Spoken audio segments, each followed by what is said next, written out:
US investment green card. $800,000 must have legally documented money. Exit period after 3 years. Shuda LP 6302946180. ఇవన్నీ మాకు ఇంత ముందు ఉన్న ప్రీవియస్ గొడవలు ఇవన్నీ ఎఫ్ఐఆర్ ఆయనకు ఆల్రెడీ చాలా కేసులు పెట్టాము. 307 కేసు ఆల్రెడీ ఏవి సుబ్బారెడ్డి మీద చాలా పెట్టాము. అప్పుడు పోలీసులు సరిగా స్పందించలేదు. అందుకే ఇప్పుడు మా మమ్మీ చనిపోయారు. మా డాడీ కూడా చావు బతుకుల్లో ఉన్నారు. ఇంకా ఆయన బతుకుతారో లేదో మాకు తెలీదు.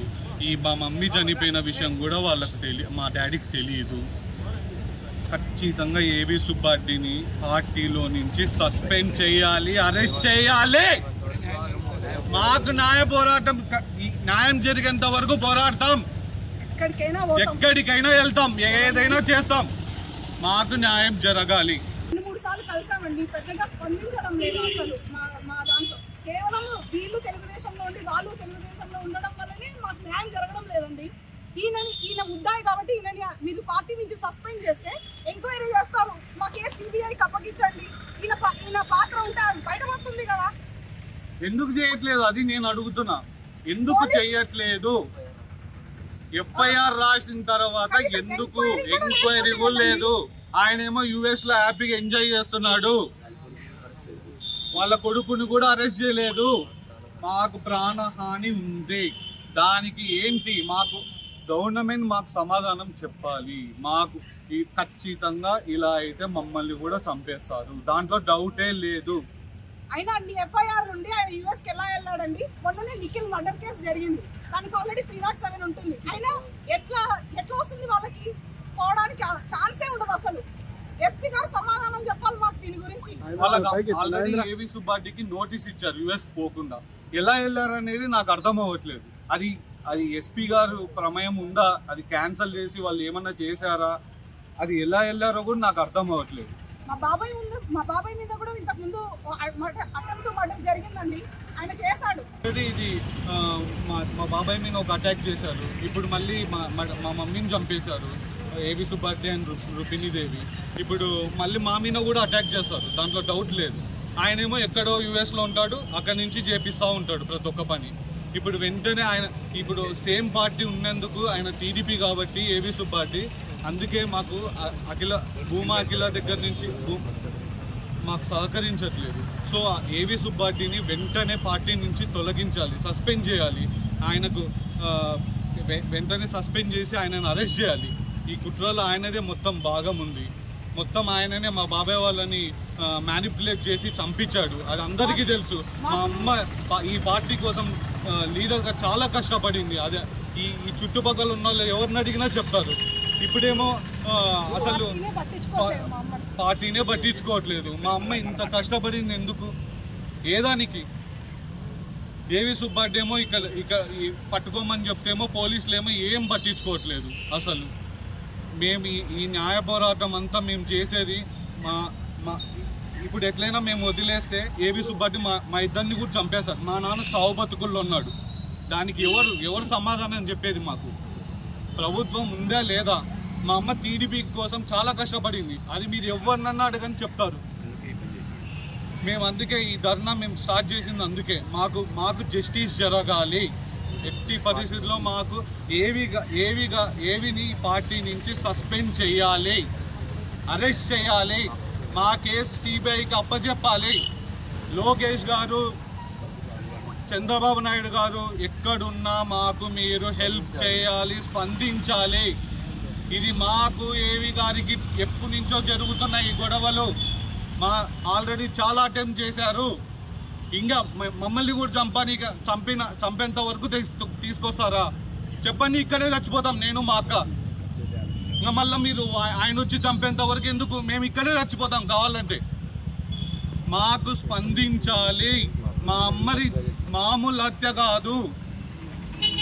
మీకు పాత గొడవలు ఏమైనా ఎప్పటి నుంచి ఉన్నాయి? మీకు అసలు ఏవి సుబ్బారెడ్డికి సంబంధించి మీకు ఎప్పటి నుంచి ఉన్నాయి గొడవలు? మా అమ్మ పేరు మీద ల్యాండ్ని ఫోర్జరీ చేసుకున్నాడండి. ల్యాండ్ ఫోర్జరీ కూడా చేశాడు, డాక్యుమెంట్స్ సృష్టించుకున్నాడు. సస్పెండ్ చేసి అరెస్ట్ చేయకుంటే ఖచ్చితంగా మమ్మల్ని చంపేస్తారు. దాని బదులు నేను మా అక్క ఇక్కడే చచ్చిపోమంటే చచ్చిపోతాం. మేము ఈ న్యాయ పోరాటం మా అమ్మ కోసం చేస్తున్నాం. ఎప్పటికీ ఆగదండి. మేము ఇక్కడ న్యాయం జరగకపోతే ఎవరినైనా కలుస్తాం, ఎక్కడికైనా వెళ్తాం. సీఎం ఆఫీస్ ముందర ఇద్దరం కిరోసిన్ మోసుకొని చచ్చిపోతాం.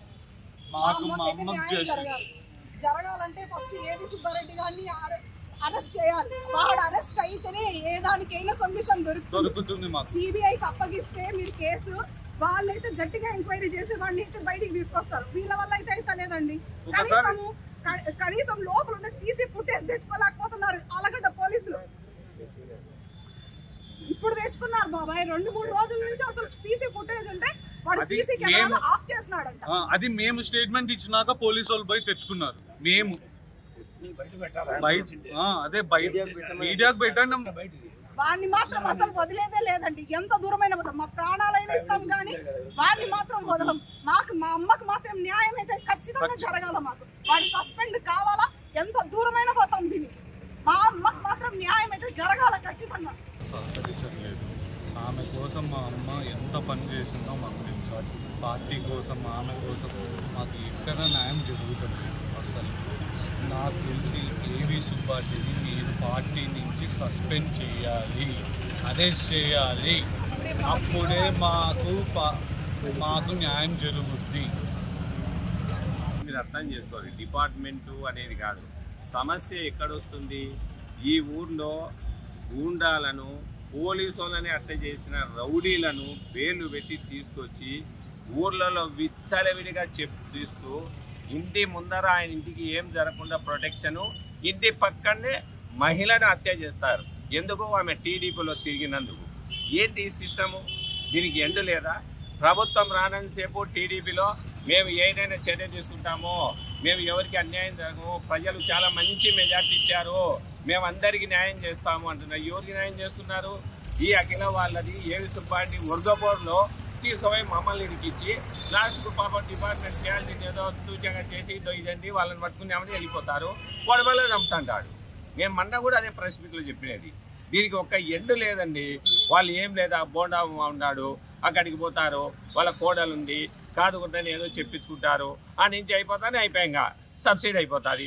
వీళ్ళు ఏం చేస్తారు? సింపుల్గా ఏవి సుబ్బారెడ్డికి ఈ అఖిలకు ఊరు సరిపోవడమే లేదు, ఆ సమస్యల్లో ఇక్కడనే ఉంది, ఇంకా ఏం లేదు, ఇవన్నీ కామన్ పో, ఆమె రైట్ చేసింది అంటారు. అంటే అయిపోతానే అయిపోయా. ఇక్కడ మా మనిషి చచ్చిపోయినది, ఆ ఊర్లో వచ్చి తిరుగుతే ఆమె తిరిగింది, ఎంతవరకు తిరిగింది అని ఎవరైనా అడిగినా చెప్తారు. అవన్నీ ఏం లేదు. కనీసం వాళ్ళ దృష్టికి ఇది పోతుందో లేదో కూడా అర్థం కావడం లేదు. దీనికి ఎంతవరకు న్యాయం చేస్తారు? ఇంకా పోయినన్నాళ్ళు ఇదేనా ఈ రౌడీస్ రావడము? ఇప్పుడు నేను మొన్న చెప్పాను ఇక్కడ ఉన్నారు వాళ్ళు అని చెప్పి, కనీసం స్పందన అయ్యా ఇక్కడ ఎవరు ఉండకూడదు, ఎవరు చేయకుండా ముందు లాక్ చేయండి అని చెప్పాడు. అటెంప్ట్ మర్డర్ పెట్టాము. కనీసం ఆయన ఫారిన్లో ఉన్నాడు, ఇండియాలో ఉండే వాళ్ళని పట్టుకున్న వల్ల ఏదో ఎక్కడన్నా ఒకసారి ఏంది ఉండాలా? అసలు ఏంటి వ్యవస్థ ఏంది, సిస్టమ్ ఏంది? అసలు మా దానికి వచ్చేలాగా కూడా మాకు అర్థం కాకుండా ఇంకా ఎంత ఘోరం అండి. ఇంట్లోకి వచ్చి మనిషికి మహిళను చంపితే దాని అర్థం ఏంది? ఏమైనా బయట చంపినారు, కాపీ కాసి కట్టి చంపినారని అయిపోయి, మహిళను ఇంట్లో చంపినారు అని అంటే ఎవరైనా తిరిగితే ఇళ్ళలోకి వచ్చి చంపుతామనే నెక్స్ట్ వాళ్ళు ఇచ్చే సందేశం అదేనా? మాకు ఇచ్చే సందేశం అదేనా? ఇది అన్ని చూస్తూ అందరూ ఊరికంటారా? డిపార్ట్మెంట్ కానీ ఇంకోరు కానీ మేము న్యాయం చేస్తామంటుంటారు, అవి చేస్తాం ఇవి చేస్తామంటుంటారు. జనాల్లో ప్రజల్లో ఎక్కడికి వస్తా సందేశము? మేమా ఫస్ట్ నుంచి ఉండే ఫ్యామిలీ, మాకు ఆస్తులు ఉన్నాయి, మాకు రికమెండేషన్లు ఉన్నాయి, మా వాళ్ళు పెద్ద ఉద్యోగాలు ఉన్నారు, వాళ్ళకేం జరగలేకపోతే స్వామి నీకెందుకు వచ్చింది తిప్పాలని అందరూ భయపడిపోతుంటారు. ఇక జీవితం ఏమవుతుంది? ఇది ఇండియా కాదు, ఇది ఆళ్ళగడ్డ కాదు, ఒక పాకిస్తాన్ ఆఫ్ఘనిస్తాన్ చూడు ఆ సిస్టంలో ఉంది, అదే విధంగా తయారవుతుంటుంది. అంతకుమించి వేరే ఆలోచన కూడా ఉండదు. ఇప్పుడు మా తమ్ముడు ఆయనే చంపింది ఎవరికి తెలియదయ్యా అంటాడు. వాడు 4 కూలీలనే చేతికాడ పిలుచుకోలేడయ్యా, వాడే 4 మనుషులను పిలుచుకొచ్చి అటెండ్ మర్డర్ చేసేంత ఉంటుంది. ఇప్పటికే ఇంత దూరం వచ్చేసింది. నేను చెప్పే కదా మొన్న కూడా, ఎన్ని ఏళ్ళ నుంచో పోరాటం చేస్తున్నాం వాళ్ళ ఫ్యామిలీతో, ఇంకా ఎన్నేళ్ళు చేయాలి? ఎంతమందిని చంపించాలి? కాబట్టి దయచేసి అందరూ అర్థం చేసుకొని దీని మీద ఏదైనా సరే ఇచ్చేసి మెయిన్ అయ్యా గూండాలనందరినీ ఊర్లలోకి రాకుండా చేయండి. ఫస్ట్ వాడు కవ్వా బ్యాచ్ అని వాడు చంపేస్తే దాని మీద ఇచ్చేస్తారు. అది అర్థం చేసుకోండి. దానికి కొంచెమన్నా ఆలోచన ఉండాలి కదా. కనీసం నేను డిపార్ట్మెంట్ను కానీ ఇతర ఆఫీసర్లు కానీ నేను దయచేసి కోరేది ఒకటే, మా పిల్లలు వాళ్ళు ఫారిన్లో చదువుతున్నారు, వాళ్ళు ఇక్కడికి రావాల్సి వస్తుంది అంటే ఇప్పుడు ఇలా ఫ్రాక్షన్ చెప్పేయమంటావా? నేను ఇక్కడండి ఏం చేయాలా? మానవతా దృష్టితో ఆలోచన చేయండి. మాకు ఇట్లా చెప్పినారు అట్లా చెప్పినారని పక్కన పెట్టేది. మీ ఇంట్లో మీ పిల్లలుగా మీరు ఆలోచన చేయండి. మీ ఇంట్లో ఎవరైనా చనిపోతే ఎట్లా ఉంటుంది కొంచెంసేపు ఆలోచన చేయండి. అరే ఏంది ఈ పద్ధతి, ఇది కరెక్టా కాదా అని. ఎంతమంది నండి 3 అటెంప్ట్ మర్డర్ కేసులు ఉంటే ధైర్యంగా ఇంటి కనుక మళ్ళీ మనిషిని చంపుతున్నారంటే దాని అర్థం ఏంది? ఏమనంటే గోపాల్ రెడ్డి వాళ్ళు అంట. ఏంది గోపాల్ రెడ్డి కూలీలు ఎంచుకోని గోపాల్ రెడ్డి ఆయన ఏంది చేసేది, ఆయన ఏంది చేసేది, మనం ఏంది చూసేది? స్వామి చెప్పినట్టుంటుంది. ఈ టీడీపీ ప్రభుత్వంలో న్యాయం జరిగేటట్టు నాకు అస్సలు కనపడడం లేదు. ఎందుకంటే వీళ్ళు వర్గపోరం తెచ్చి మనం చేస్తున్నారు. వాళ్ళు మళ్ళీ చంపుతుంటే ఇదే సరిపోతుంది. ఇంతకుమించి వేరే ఆలోచన లేదు. దయచేసి ఏదన్నా మీరు ఇక్కడ చేయగలిగితే చేయండి. చేయలేకుంటే ఈ ప్రభుత్వాలు కానీ ఇక్కడంటే డిపార్ట్మెంట్ కానీ కరెక్ట్ సపోర్ట్ చేయలేకుంటే నాకేమన్నీ పరిచయాలు ఉన్నాయి. నేను పోతాను. నేను సంస్థల్లో బాగా పనిచేసినాను. ఇప్పటికి పరిచయాలు ఉన్నాయి. ఇంతకుముందు నా మీద అటెంప్ట్ మర్డర్ జరిగినప్పుడు కూడా మా విశ్వ హిందూ పరిషత్ కానీ ఆ బజరంగ దళ్ కానీ వీళ్ళంతా రాష్ట్ర లెవెల్లో దక్షిణాది లెవెల్లో వచ్చి గట్టిగా పట్టుకొని చేసినారు. లేదంటే నేను ఢిల్లీలో కూర్చుంటాను, అమిత్ షాతోనే మాట్లాడుకుంటాను. సార్ బాగాలేదు ఈ పరిస్థితి. ఇప్పుడు మిగతా వాళ్ళు వాళ్ళ స్వార్థం కోసం రాజకీయం కోసము వాళ్ళు ఏదో ఇంకొక పార్టీ కోసమో పనిచేస్తారు. మేము అట్లా పనిచేసే వాళ్ళం కాదు. నిద్రలైనా సరే ఈ దేశం కోసం, ధర్మం కోసం, ఈ ఊరి కోసం, ఈ రాష్ట్రం కోసం ఏదన్నా ఉంటే ఆ సంస్థల్లో పనిచేస్తూ ఏదైనా బార్డర్లో ఎక్కడైనా సరే సోల్జర్ తక్కువైపోతే కూడా ఎవరైనా సరే మా సంస్థ వాళ్ళే పోయి నిలబడి యుద్ధం చేసేవాళ్ళు. అలాంటి కాన్సెప్ట్లు అంటే మాకు ఇవన్నీ నాకు తెలియకడుగుతా. ఇంకా మాకు చేయక ఎవరు చేస్తారు? అందుకే నేను డిసైడ్ అయిపోయినాను. వీళ్ళ వర్గపోరు అఖిల దగ్గరికి పోతే అఖిల ఏదో చెప్తే అఖిలతో పని కాదే నేను ఫస్ట్నే చెప్పేసినాను. ఎందుకంటే నాకు తెలుసు ఇవన్నీ 1985 భూమానాయరెడ్డి మేము పిల్లప్పటి నుంచి తిరిగినాము. అప్పుడే చూసినాను. యశస్సుబాడి పెద్దనాయన ఎలక్షన్లు 3 టర్ములు 40 చేసినాను నేను. ఎక్కడ పోయినా నన్నే పంపించేవాళ్ళు. ఎందుకు? వీడందరినీ సామరస్యంగా సర్దుతాడు, ఎక్కడ గలాటలు లేకుండా చేస్తాడు, ఏ స్థాయినైనా కరెక్ట్గా మెయింటైన్ చేస్తాడు అని చెప్పి. శేషిరెడ్డి తెల్లగల్లు ఊరికి కూడా పోయినాను నేను. అంతవరకు ఆ ఊర్లో అడుగు పెట్టిన మొగోలు లేడు. అందరినీ సమన్వయం చేసుకొని వచ్చినాను నేను. కాబట్టి నేను కోరేది ఒక్కటే, దయచేసి అందరూ ఆఫీసర్లు కానీ డిపార్ట్మెంట్ కానీ టీడీపీ ప్రభుత్వం కానీ మీరు చేస్తారో లేదో మాకు ఏదో ఒక విషయం చెప్తే మా దారి మేము ఎత్తుక్కొని మేము పోయి ఢిల్లీలోనే కూర్చొని అమిత్ షా గారిని కలిసి మా పద్ధతి మేము చెప్పుకొని ఏదో మాకు కావాల్సిన ఎస్కార్ట్ తెచ్చుకొని ఏదో మా తిప్పలు మేము పెడతాం. మరిన్ని వీడియోస్ కోసం ఛానల్ ని సబ్స్క్రైబ్ చేయండి. లేటెస్ట్ అప్డేట్స్ కోసం వాట్సాప్ ఛానల్ ని ఫాలో చేయండి. అండ్ లింక్ డిస్క్రిప్షన్ లో ఉంది.